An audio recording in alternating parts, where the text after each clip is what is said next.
Class के अंदर अपन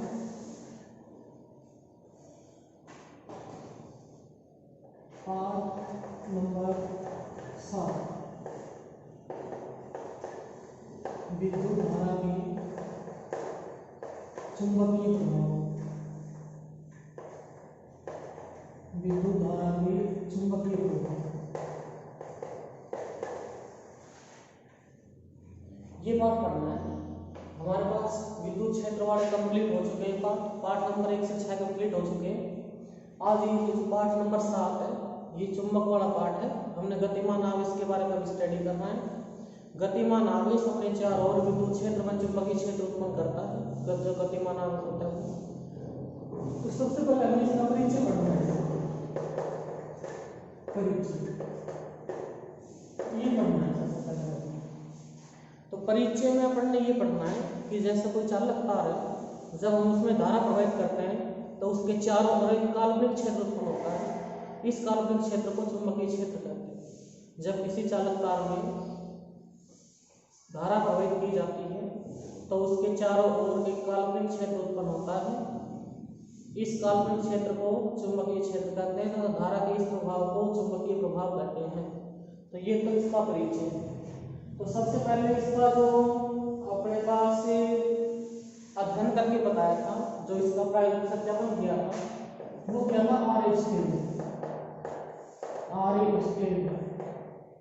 के प्रयोग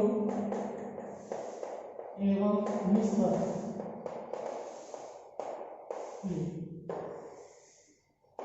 आरएच के प्रयोग एवं निष्कर्ष। आरएच में सबसे पहले इसका एक्सपेरिमेंट किए थे। सबसे पहले तो अपन ने आरएच एक्सपेरिमेंट पढ़ने हैं। इसमें कैसे बताया कि भाई किसी चालक तार में धारा प्रवाहित करते हैं तो उसके चारों चुंबकीय क्षेत्र उत्पन्न होता है या नहीं होता। तो ये सबसे पहले आरएच ने बताया था।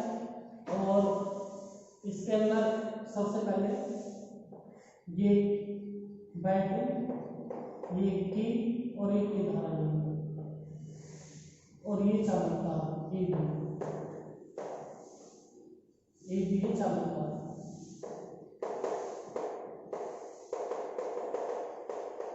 और इसके नीचे एक रखी चुंबकीय सुई, ये चुंबकीय सुई है।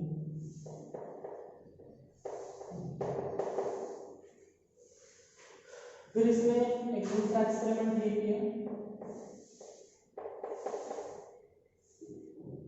किया, आरएच धारा मीटर, ये पी कुंजी और ये बैटरी और ये चालक तार।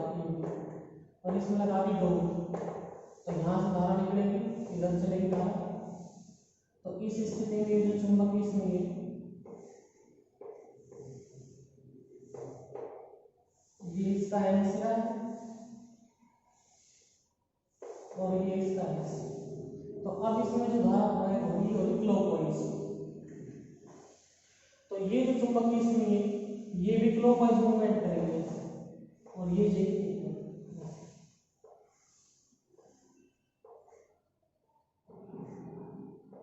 यहाँ पे एन और ये एस यहाँ पे। ठीक है। अगर इसमें धारा चलेगी क्लॉकवाइज तो चुंबकीय सुई भी कैसे घूमेगी? क्लॉकवाइज। ये डायग्राम नंबर 1, ये डायग्राम नंबर 2, डायग्राम नंबर 3। यदि हम इस बैटरी की ध्रुवता परिवर्तित करें, इसमें प्रवाहित धारा की दिशा हो जाएगी। तो ये आरएच, ये चालक तार ए बी, ये चालक तार हमारे पास की और ये चुंबकीय सुई हमारे पास।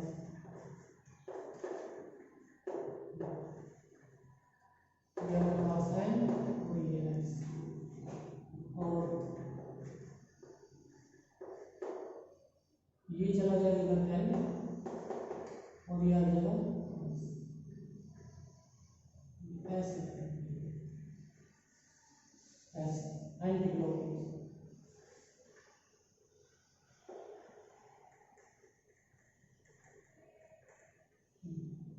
क्योंकि अब इसमें धारा चल रही है एंटी क्लॉकवाइज, ऐसे घड़ी की सुई की विपरीत दिशा, तो ये भी एंटी क्लॉकवाइज मूवमेंट करेगी इस स्थिति। तो ये डायग्राम नंबर 3 है। अब तो ये हमारे पास 4 डायरेक्शन होती है, ये नॉर्थ साउथ, ये वेस्ट और ये ईस्ट। ये 4 डायरेक्शन होते हैं हमारे पास, उत्तर, दक्षिण, पश्चिम, पूर्व। ठीक है, ये 4 डायरेक्शन होते हैं हमारे पास।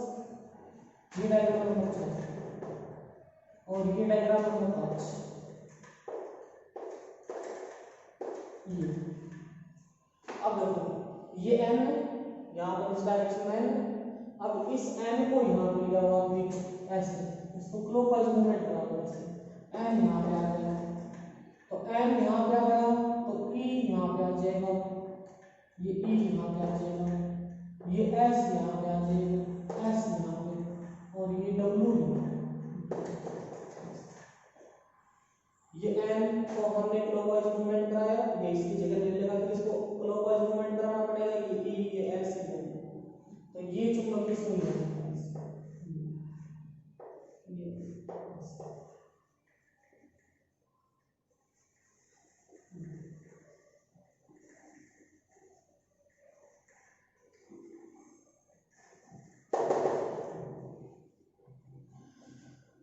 तो देखो इस टॉपिक्स के अंदर हमें क्या करना है। आर स्टेड एक वैज्ञानिक था, उसने चुंबकीय क्षेत्र के ऊपर सबसे पहले एक्सपेरिमेंट किए उसने, और यहाँ से कुछ रिजल्ट निकाले उसने आर स्टेड में। तो सबसे पहला उसने रिजल्ट ये निकाला कि उसने चालक तार लिया, यहाँ पर ए बी एक चालक तार है, ये एक बैटरी है, ये एक की है, ये आरएच है, रियो स्टेट धारा नियंत्रण। ये जो की है इस की में डॉट लगाएंगे तभी इसमें धारा चलेगी, वरना नहीं चलेगी। ये बैटरी, और इस चालक तार के समीप एक रखी गई चुंबकीय सुई, इसको चुंबकीय सुई कहते हैं।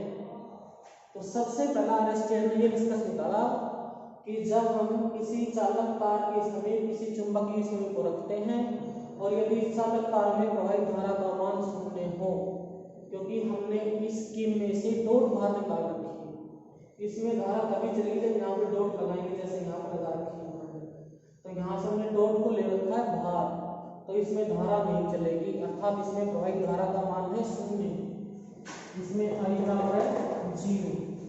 तो यदि जब किसी चालक तार में प्रवाहित धारा का मान शून्य हो तो चुंबकीय सुई में कोई विक्षेप नहीं आता है। ये पहला इसने रिजल्ट निकाला। फिर क्या किया, इसने इसमें डॉट लगा दी, ये डॉट लगा दी। अब ये बैटरी है, ये बैटरी का माइनस, ये प्लस, तो प्लस से धारा निकलती है हमेशा ऐसे, प्लस से धारा निकलेगी ऐसे, प्लस से निकलेगी धारा, प्लस से धारा निकलेगी। अब ये देखो क्लॉकवाइज मूवमेंट कर रही है धारा, इसको क्लॉकवाइज ऐसे घड़ी की सुई के अनुदिश, इसको वामावर्त बोलते हैं, ये सॉरी इसको बोलते हैं दक्षिणावर्त, ये दक्षिणावर्त बोली जाती है हमारे पास। तो ये हमारे पास क्लॉकवाइज मूवमेंट कर रही है हमारे पास, ये वाली। तो देखो ये चुंबकीय सुई थी, ये एन था, ये एस। अगर इसमें प्रवाहित धारा है क्लॉकवाइज तो चुंबकीय सुई भी क्लॉकवाइज मूवमेंट करेगी, अर्थात ये एन आ जाएगा नीचे और एस चला जाएगा ऊपर। अर्थात जब किसी चालक तार में हम क्लॉकवाइज धारा प्रवाहित करते हैं तो चुंबकीय सुई का उत्तरी ध्रुव, अभी देखो नीचे जा रहा है, ये एन जा रहा है ऐसे नीचे, ऐसे जा रहा है, तो ये कौन सा ध्रुव बन जाएगा, एन ध्रुव, किसकी ओर विक्षेपित हो जाएगा, इससे बनता है ईस्ट, पूर्व, इससे। तो अर्थात उत्तरी ध्रुव कौन सी दिशा की ओर विक्षेपित हो जाएगा, पूर्व दिशा की, उत्तरी ध्रुव पूर्व दिशा की ओर विक्षेपित हो जाएगा, या दक्षिणी ध्रुव कहाँ विक्षेपित हो जाएगा, पश्चिम की तरफ। ठीक है, अब हमने यहाँ पे इस बैटरी की ध्रुवता बदल दी, प्लस और माइनस चेंज कर दिया इस बैटरी को, तो अब यहाँ पे डॉट लगा लिया अपन ने। अब यहाँ से धारा निकली, यहाँ से धारा निकलेगी ऐसे, ये धारा निकली यहाँ से ऐसे, ये धारा निकलेगी। ठीक है, तो अब इसमें धारा चलती है एंटी क्लॉकवाइज, एंटी क्लॉकवाइज, तो चुंबकीय सुई भी एंटी क्लॉकवाइज डायरेक्शन में ही मूवमेंट करेगी, अर्थात ये भी ऐसे एंटी क्लॉकवाइज, अर्थात एन ध्रुव, अब भी एस में मूवमेंट कर रही है, अर्थात एन ध्रुव किसकी ओर विक्षेपित हो जाएगा, पश्चिम दिशा की ओर, ये होती है पश्चिम और ये होती है पूर्व। तो जब किसी चालक तार में प्रवाहित धारा की दिशा एंटी क्लॉकवाइज डायरेक्शन में हो तो चुंबकीय सूंड का उत्तरी ध्रुव पश्चिम दिशा की तरफ ऐसे पश्चिम दिशा की तरफ विक्षेपित हो जाता है। तो इससे ये निष्कर्ष निकला, जब किसी चालक तार में धारा प्रवाहित की जाती है तो चुंबकीय सूंड में विक्षेप उत्पन्न होती है, अर्थात चुंबकीय सूंड के अंदर चुंबकीय क्षेत्र उत्पन्न होता है। ये इससे नजर निकला। अगला निष्कर्ष इससे ये निकला, चालक तार में जितनी धारा की मात्रा बढ़ाते हैं चुंबकीय क्षेत्र का मान उतना ही अधिक बढ़ता है, अर्थात डिफ्लेक्शन उतना ही ज्यादा है। जितने ज्यादा आप इसमें धारा प्रवाहित करोगे इसके अंदर चुंबकीय विक्षेप उतना ही ज्यादा आएगा, अर्थात किसी चालक में जितनी ज्यादा धारा प्रवाहित करते हैं उसमें चुंबकीय क्षेत्र का मान उतना ही अधिक हो जाता है। ये इससे निष्कर्ष निकले। तो ये सबसे पहले आरिस्टोटेल करके बताया, तो ये इसके आरिस्टोटेल के ऊपर निष्कर्ष है। सबसे पहले धारा का विद्युत चुंबकीय प्रभाव यहाँ से हमारे पास स्टार्ट हुआ। इसके बाद हमारे पास नेक्स्ट टॉपिक आता है चुंबकीय क्षेत्र। चुंबकीय क्षेत्र उसको अपन चुंबकीय बल भी बोल सकते हैं। नेक्स्ट टॉपिक आता है हमारे पास चुंबकीय बल। ये टॉपिक अपने पास मैग्नेटिक फोर्स, ये टॉपिक अपने पास, इसको अपन मैग्नेटिक फोर्स ये बोलते हैं, मैग्नेटिक फोर्स।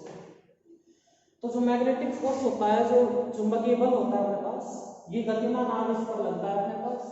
अब जैसे हमारे पास कोई गतिमान है और वो चुंबकीय क्षेत्र में v वेग से गति कर रहा है, तो उसके ऊपर जो लगने वाला चुंबकीय बल का मान है वो Fm बराबर आएगा अपने पास q × v × v। यदि हमारे पास कोई त्वरित आवेश है, कोई गतिमान आवेश है, हमारे पास गतिमान आवेश है स्मॉल q, और यदि वो चुंबकीय क्षेत्र v में, v होता है चुंबकीय क्षेत्र और v है उसका वेग, आवेश का वेग, तो यदि कोई अपने पास त्वरित आवेश है वो चुंबकीय क्षेत्र v में v वेग से गतिमान है, तो लगने वाले चुंबकीय बल का मान Fm बराबर q × v × v, ये आएगा अपने पास। ठीक है। अब F के नीचे M लगाया तो M से यहाँ पर उल्टा मैग्नेटिक चुंबकीय बल। अब यहाँ पर क्रॉस सिंबल हटा दो तो Fm बराबर आएगा अपने पास q v b sin theta n, ये आ जाएगा।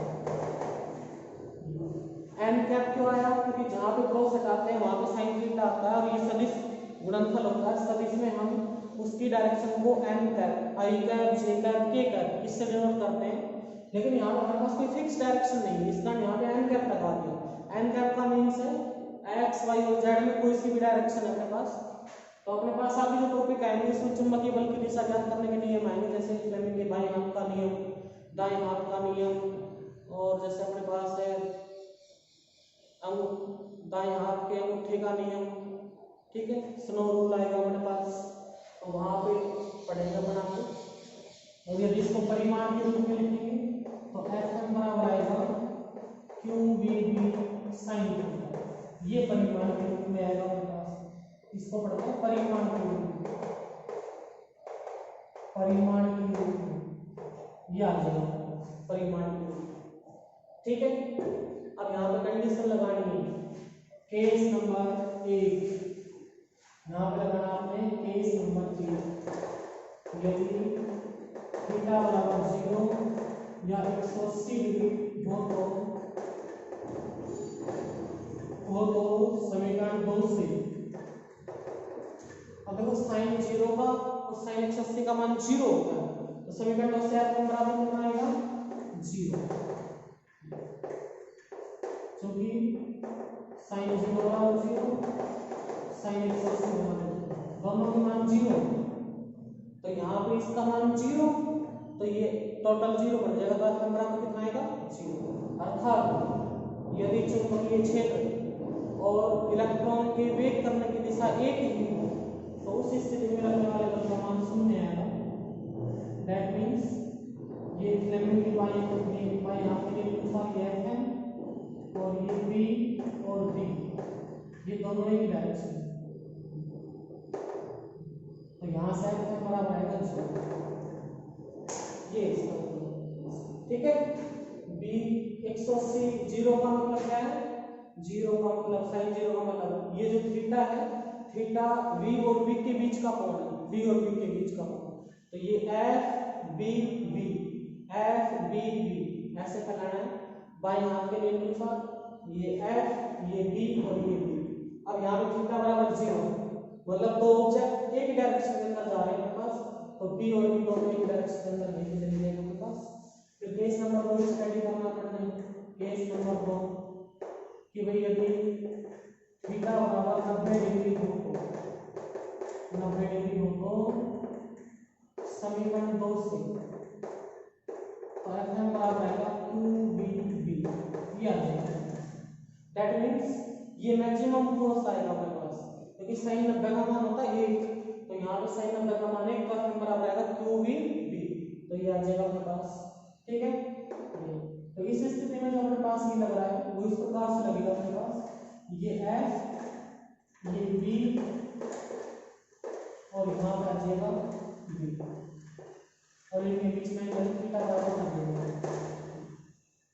ये एफ बी बी, तो ये 90 डिग्री का एंगल लेगा, तो ये एफ बी बी ये 90 डिग्री का एंगल आ जाएगा बाएं हाथ के नियम के अनुसार। तो ये इसमें कंडीशन लगानी है।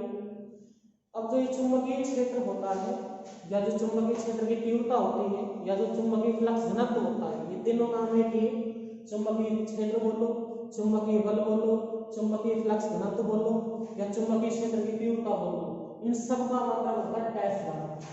इन सब का मात्रक क्या होता है, टेस्ला।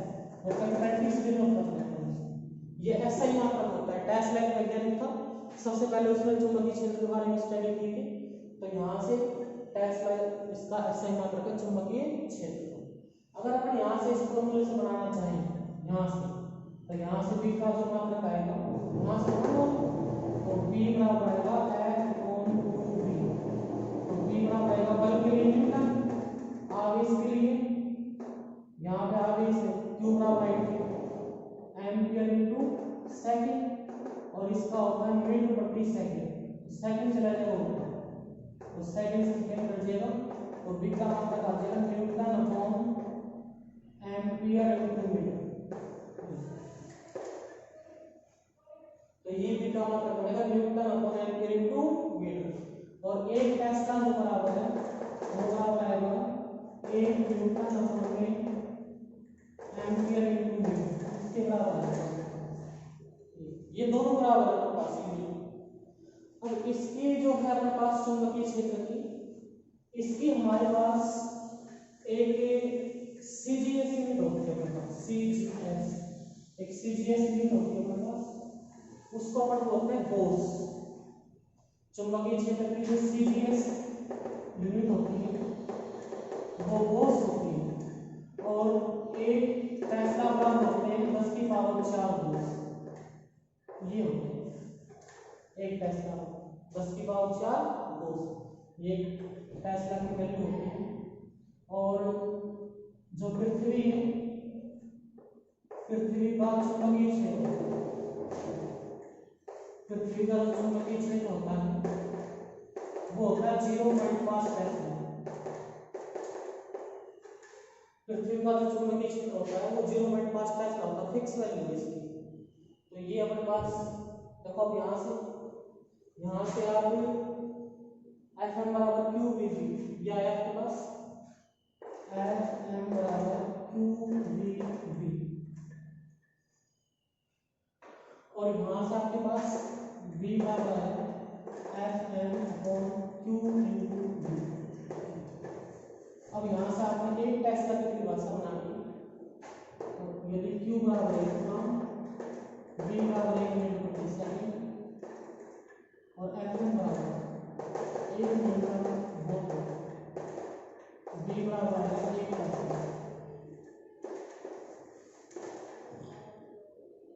अर्थात यदि एक कूलम आवेश किसी चुंबकीय क्षेत्र में, यदि एक कूलम आवेश किसी चुंबकीय क्षेत्र में 1 मीटर प्रति सेकंड के वेग से गति करे तथा उनके मध्य लगने वाला बल 1 न्यूटन हो तो चुंबकीय क्षेत्र की तीव्रता 1 टेस्ला की तुल्य होगी, अर्थात 1 कूलम आवेश 1 मीटर प्रति सेकंड के वेग से तथा उसके मध्य लगने वाला बल 1 न्यूटन हो तो चुंबकीय क्षेत्र की तीव्रता 1 टेस्ला के तुल्य होगी।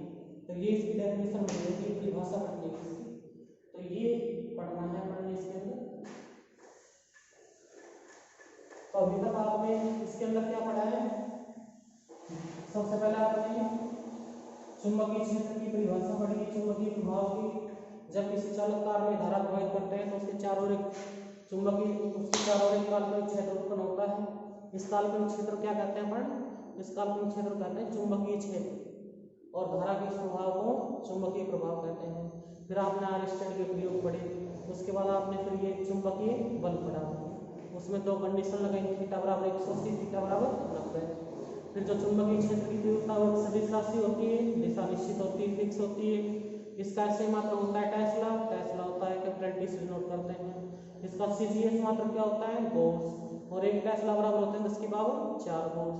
और अपने पास जो पृथ्वी है इसका जो चुंबकीय क्षेत्र होता है वो होता है 0.5 गॉस, ये फिक्स है अपने पास। तो आज की जो है इस क्लास के अंदर बस अपन इतना ही स्टडी करेंगे, नेक्स्ट अगली वीडियो के अंदर स्टडी करेंगे। तो जितने भी बच्चे हैं इन वीडियो को देखो, नोट्स आपको भेज दिए गए हैं ग्रुप के अंदर, तो वो आप उतारो और उनको आगे आप पढ़ो। अगली क्लास के अंदर फिर अगला टॉपिक करवाएंगे। अगले जो टॉपिक है हमारे पास वो वायु सावरण का नियम रहेगा अपने पास, तो ये काम आप करो फिर अगली नेक्स्ट क्लास।